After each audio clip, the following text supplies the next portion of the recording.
Good morning po mga idol. Ayan.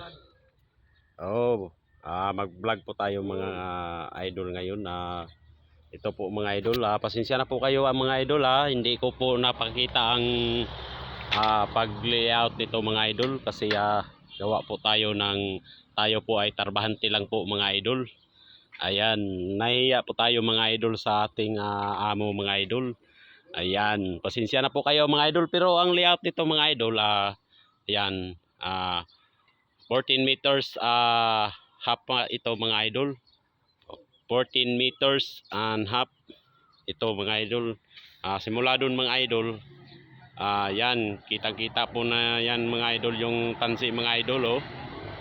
Ayan, patungo dito mga idol, ayan.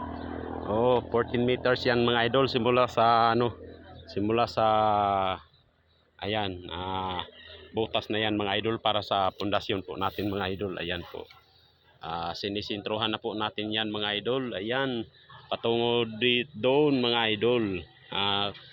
Tatlong yan mga idol, tatlong pundasyon yan, at saka patungo doon mga idol.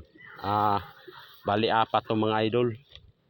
Ang nito mga idol, ang sukat ng pundasyon po natin mga idol, lang to, 80 mga idol. 80 lang mga idol ang sukat nito mga idol. Ayan, at yan mga idol ang ating pinakabagtik na ang mga idol. Yan, nagbabangag na siya mga idol. Ayan, pero ito mga idol, palayan to mga idol. Oo, palayan. At yun si Yolops, nagano na rin ng natin ng idol liga. Yan, yan ang pinakagwapo nating mga idol, Stelman. Yan, thank you for watching mga idol. God bless you. Yan.